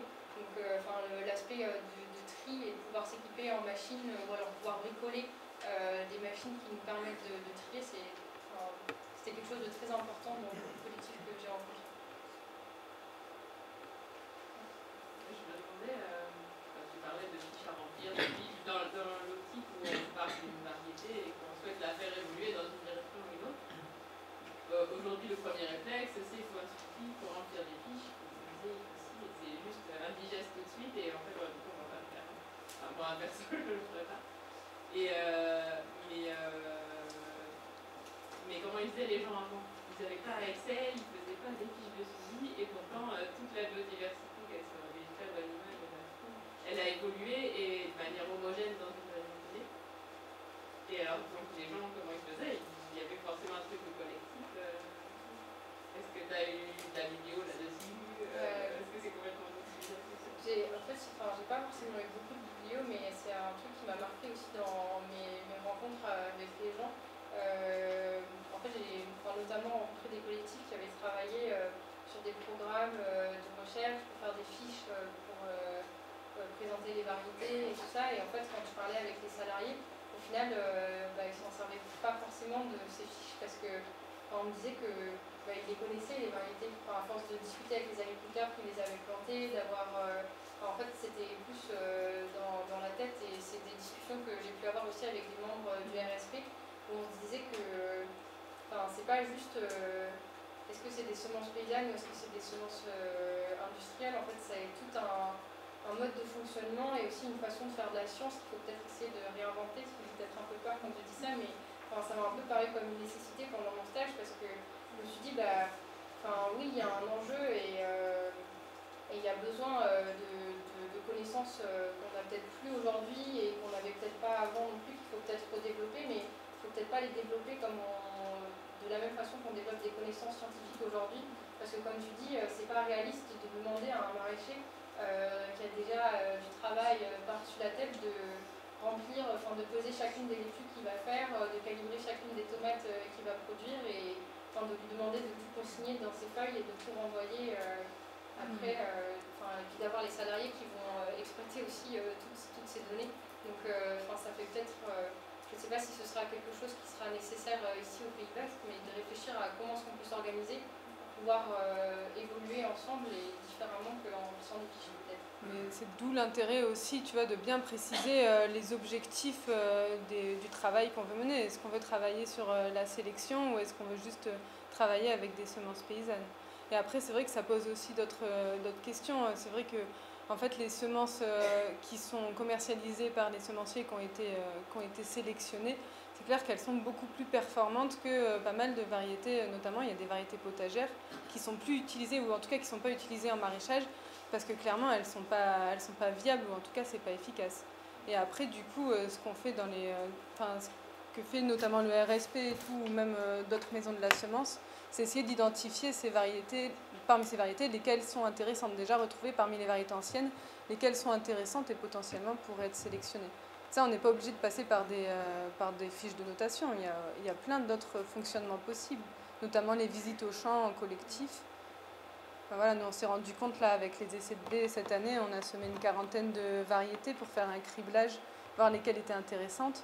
C'est très très dur de faire le suivi, voir comment on valorise le suivi, est-ce qu'on fait une analyse statistique ou pas, et derrière comment on le valorise. Et au final, comme c'est les paysans qui doivent choisir quelles sont les variétés intéressantes pour eux, et qu'eux n'ont pas les moyens de faire ce suivi-là, il faut essayer de mettre en place d'autres modes de fonctionnement qui leur permettent de participer. Et voilà. En lien avec ça, dans les maisons de semences qu'on a visitées, est-ce qu'il y avait des maisons de semences en lien avec les lycées agricoles qui ont eu des formations? Il y en a une qui l'était, il y en a une qui l'était un petit peu, mais c'était pas.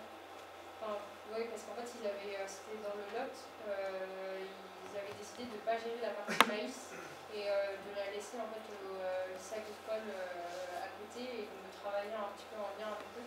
C'est les seuls que j'ai rencontrés. Les autres n'ont pas parlé forcément plus que ça. Oui. Comme ici, il y a un lycée agricole et tout. Est-ce que tu as envisagé ça comme idée par rapport à maison de semences en lien avec le lycée ou pas? C'est possible par aussi. C'est vrai que dans le stage, on ne l'a pas forcément traité, mais après, on travaille déjà un petit peu avec certains lycées agricoles sur la thématique. Et voilà, on les a invités et ce serait intéressant qu'ils se joignent à nous pour... En plus, je pense que peut-être une surprise aussi un peu de mon stage, c'est qu'on ne s'attendait pas à ce que l'implication des jardiniers puisse être si importante que ça, en fait, alors que finalement c'est le cas et ça pourrait être, je pense, intéressant en fait de ne pas laisser les paysans tout seuls là-dedans parce que déjà ils ont beaucoup de choses à gérer, mais en plus c'est pas que leur responsabilité et moi c'est quelque chose qui m'a beaucoup marqué chez Bétaniel notamment, c'est que en fait ils m'ont dit oui, on fait travailler les jardiniers pour aider les agriculteurs, mais c'est aussi pour responsabiliser les citoyens parce que les semences paysannes c'est pas juste une question, ça concerne pas que les paysans, en fait ça concerne tout le monde et du coup je pense que un des meilleurs moyens pour qu'on s'en rende compte c'est aussi d'intégrer des jardiniers, des lycées, des... Il y a des Bétaniel qui intègrent les jardiniers. En fait, ouais, sur le travail avec les jardiniers, donc des gens qui utilisaient vraiment les jardiniers pour conserver ou multiplier des semences. Il y a Bétaniel et la maison des semences du Lot. Donc Bétaniel, c'est des variétés planifiables, donc des blés, des épeautres, des seigle, tout ce genre de céréales. Et la maison de semences du Lot, c'est des variétés potagères. Donc en fait, c'est le même fonctionnement, sauf que pour des variétés potagères, c'est des jardiniers qui ont plein de légumes dans leur jardin. Et après, sur les autres maisons des semences paysannes, en fait, très souvent, il y a des jardiniers qui sont impliqués, mais ils sont dans des activités qui sont un peu déconnectées, finalement, presque des paysans. Par exemple, ils échangent des semences potagères entre eux, mais ils ne sont pas forcément directement en lien avec les maraîchers ou avec d'autres agriculteurs. Mais il y a de plus en plus de collectifs qui sont en train de réfléchir à comment est-ce qu'on pourrait peut-être articuler un peu plus ça, parce que ça a l'air plutôt bien fonctionner dans les collectifs qui le font. Le collectif est très énorme sur le jardin. Il y a pas mal de gens qui sont intéressés. En fait, ça change complètement l'orientation du travail, quoi. C'est vraiment deux choses bien distinctes. Et puis bien préciser le rôle des jardiniers, parce que Il y en a voilà, pour la multiplication ou est-ce que c'est juste pour les échanges de semences potagères ouais. Et est-ce qu'il y a des choses qui sont faites autour des fourragères, des variétés prairiales? Alors, en fait, ça a été un peu difficile quand il a fallu choisir les collectifs que j'ai rencontrés. Donc, il y en a un qui s'appelle l'AVEM, l'AVEM, je sais pas. L'AVEM, ouais. Qui travaille beaucoup là-dessus. Je suis pas allée les rencontrer finalement il y a un peu de temps. En Aveyron. Ouais. Après, ils sont c'est assez étendu, mais c'est plutôt des éleveurs qui se sont regroupés avec des vétérinaires aussi pour travailler là-dessus. Et CBD, qui sont la biodiversité en Poitou-Charentes, est en train de mener pas mal d'essais et en train d'essayer de développer ça, notamment sur le trèfle violet et le sainfoin aussi, oui. Ouais. Parce que justement, en fait, c'est des collectifs qui sont assez vieux et les agriculteurs se sont rendus compte, attendez, en fait, on est autonome en semences sur tout, sauf sur les prairies. Donc peut-être qu'on essaye de faire quelque chose et du coup, là, ça fait quelques années où ils essayent de travailler ensemble, de faire de la recherche, de la recherche,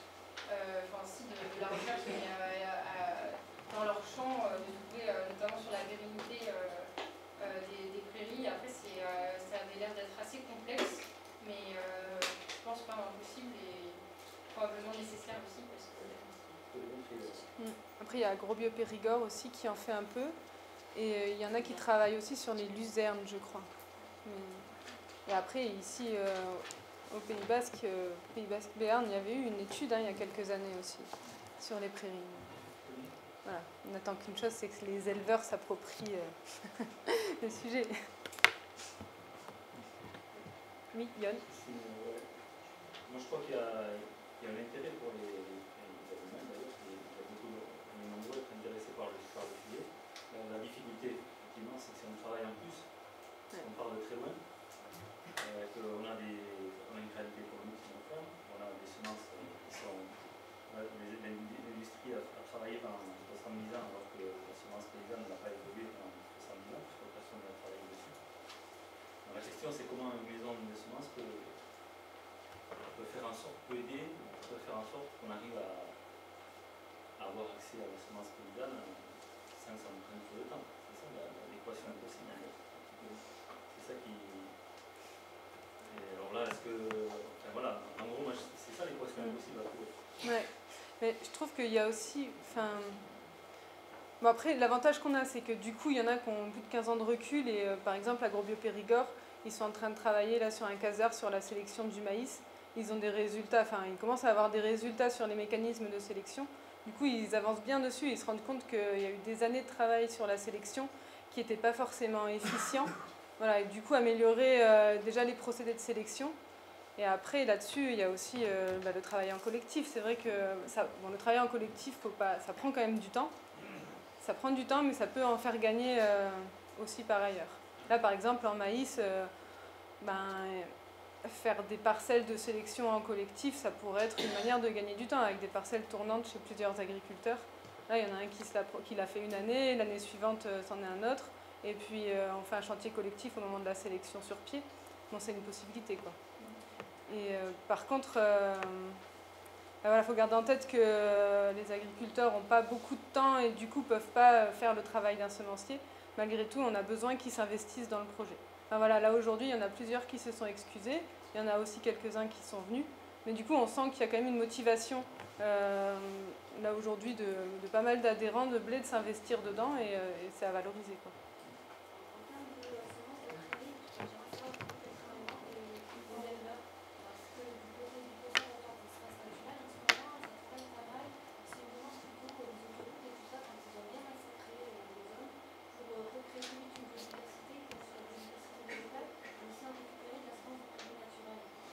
D'accord. Ça bosse là-dessus en ce moment. J'ai une station de ski aussi. Ça a bien été. Ils ont du mal à en mettre. Et il y a une vocation après, parce que là, pour les trucs. Donc je sais qu'il y a des travaux qui sont en ce moment là-dessus. Et c'est Clément Croiset qui s'en occupe au SEM. Je peux bien le faire. D'accord. Ok. C'est bien ce que vous voulez faire. Parce que c'est. Je pense que c'est pour ensemencer des hommes qui sont déjà. Plusieurs dans la mélange familier, légumineuses. C'est pas trop si on est besoin, parce que là, c'est peut-être pas aussi.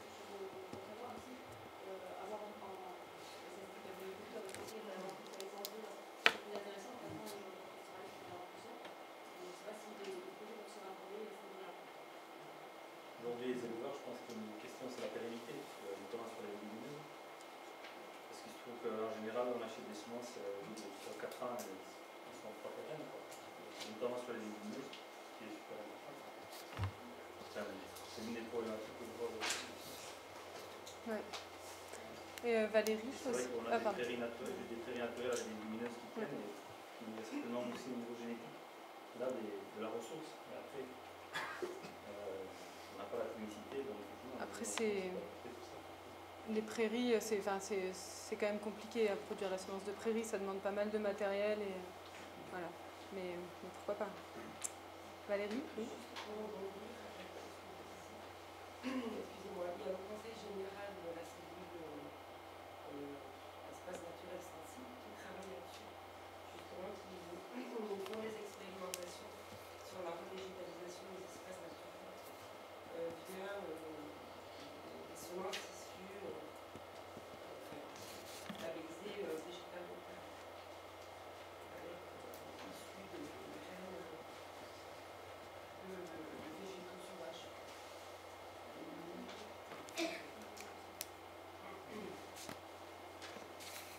D'accord.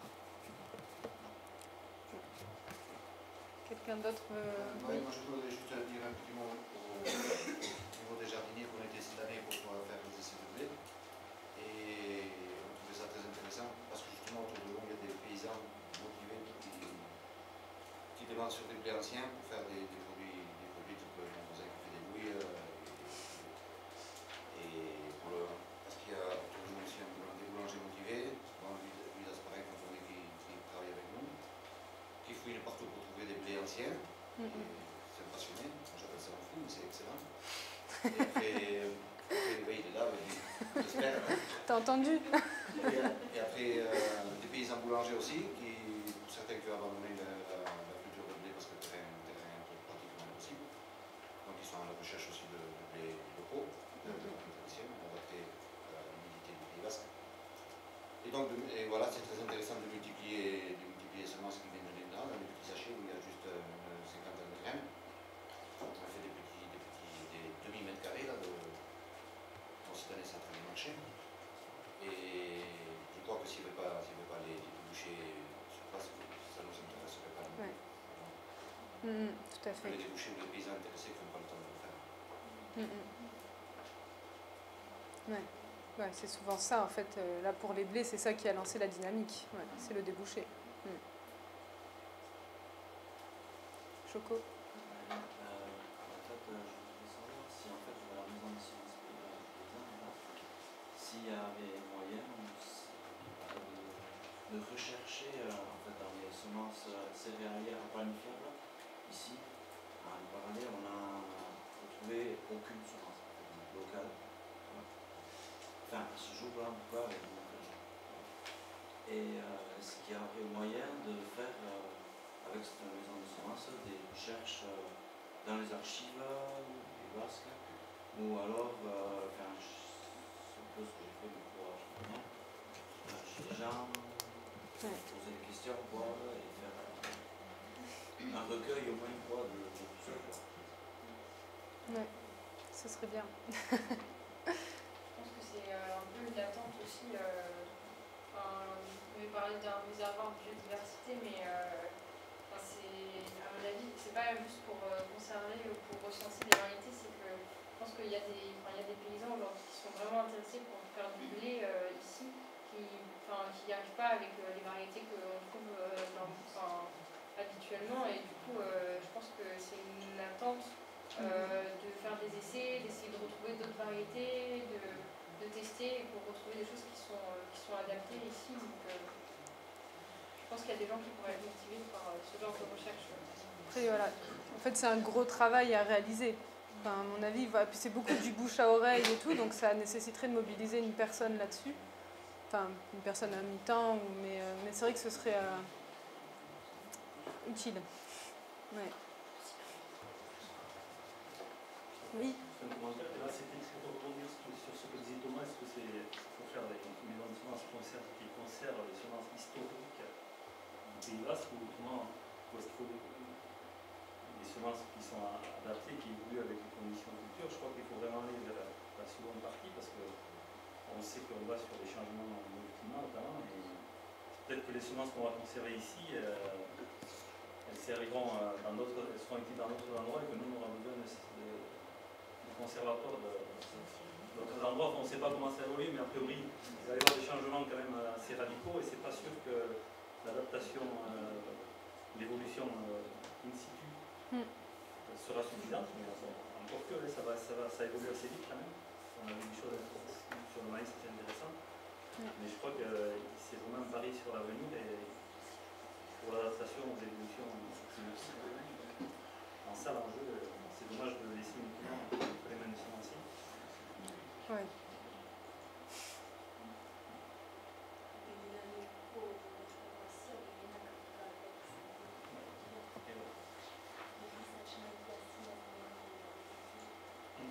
Les Bogotans, les stages type Choco. Si on était dans les Bogotanais, si on les trouve dans les bouquins aussi, les semences anciennes, ça va pas nous servir.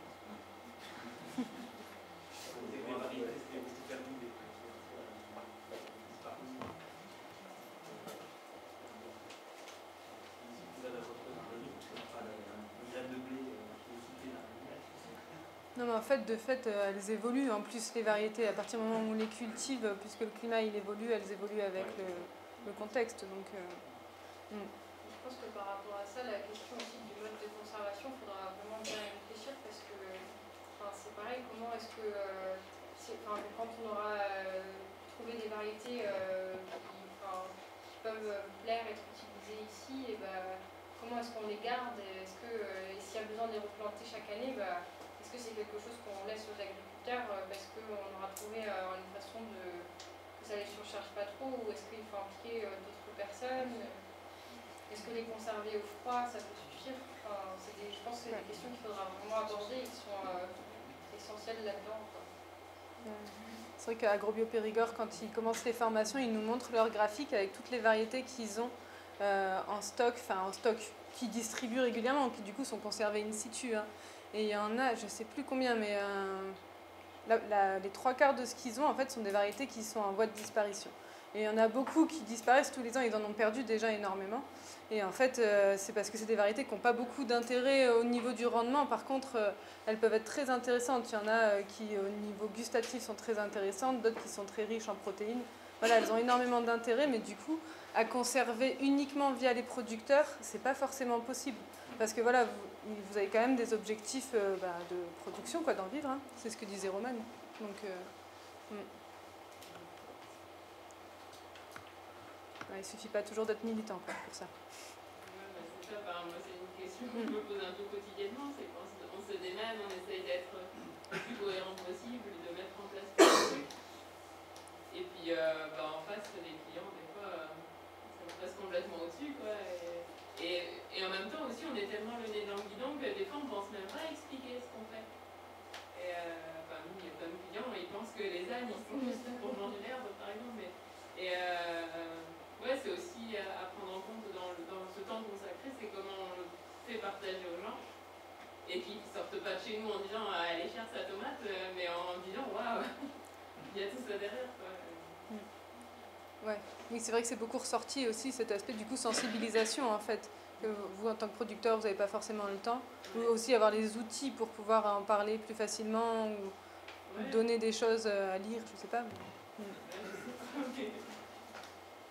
a un truc qui est paradoxal, dans le PMI, là, on a monté le programme assez rapidement. Un des critères, là je vais parler des aspects financiers, il n'était pas possible d'intégrer un défraiement ou une indemnisation des agriculteurs pour ce qui était paradoxal, puisque c'était vraiment typiquement un programme où les conditions de sélection, etc. devaient être in situ.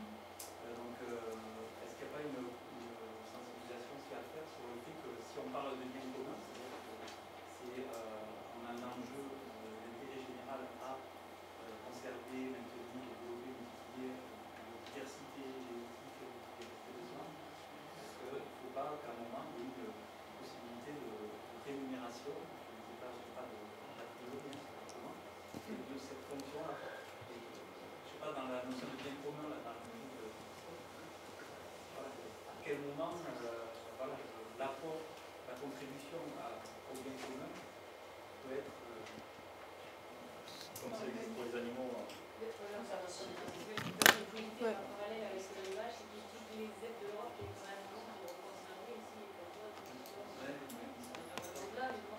s'appelle la rémunération des services écosystémiques.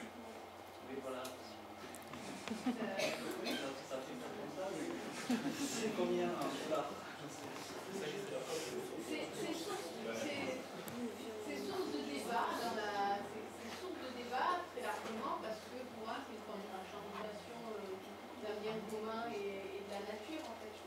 Pour d'autres c'est une forme de rémunération mais du coup d'un potentiel ou d'une transformation du métier d'agriculteur. En fait toute la question derrière cette question de qu'on rémunère c'est oui justement est-ce que l'agriculture est-ce que les autres fonctions qu'exerce tout agriculteur doivent faire l'objet d'une rémunération ou est-ce qu'elles font intrinsèquement partie de son métier et que c'est quelque part dans le prix de son produit que cela doit se retranscrire. Et ça c'est une question de société. Oui, c'est d'accord. À l'échelle des territoires, par exemple, est-ce que dans le territoire Pays Basque, on trouve des formes de rémunération, pas de rémunération, mais d'indemnisation. Aujourd'hui, l'indemnisation, elle existe si on arrive à le valoriser. Oui, c'est ça. Oui, mais c'est des particuliers qui ont peu d'indemnisation. Pour l'instant, à ma connaissance, il n'y a pas de politique publique, en tout cas, qui est dans ce sens. Ben voilà, une autre mission pour la maison de la semence. Bon, on prend, ouais. La maison de la semence, toujours en fait, est-ce que ça peut aussi servir à faire des ateliers, mais à l'extérieur en fait, dans les écoles notamment, pour justement sensibiliser les élèves à ces semences paysannes. Oui, plutôt sur le pôle sensibilisation, ouais, et valorisation. On note toutes les propositions. On prend une dernière question remarque et puis on va pouvoir passer aux choses sérieuses. Je ne sais pas s'il y en aura pour tout le monde. Ou s'il n'y en a pas, oui. Ces collectifs, ces maisons semences, est-ce qu'elles ont concrètement parfois la forme d'une maison? Ah, c'est une bonne C'est quoi question. l'architecture de Bordeaux?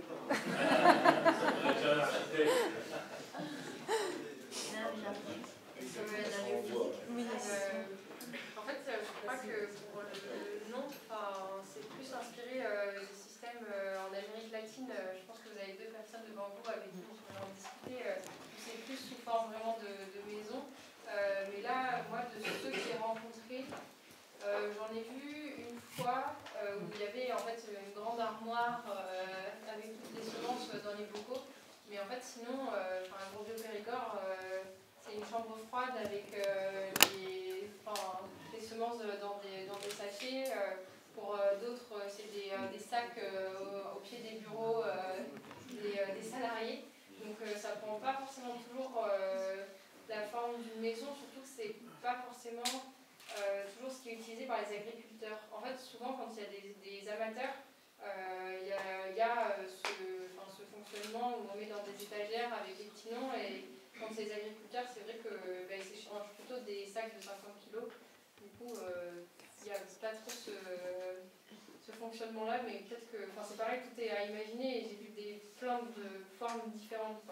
J'ai vu une fois et dans d'autres endroits, c'était fait différemment, mais voilà. Et je pense que le terme vient plus du fait que on s'est inspiré du fonctionnement en Amérique latine où là je crois ça a plus le nom ressemble plus à ce qui se passe en réalité quoi.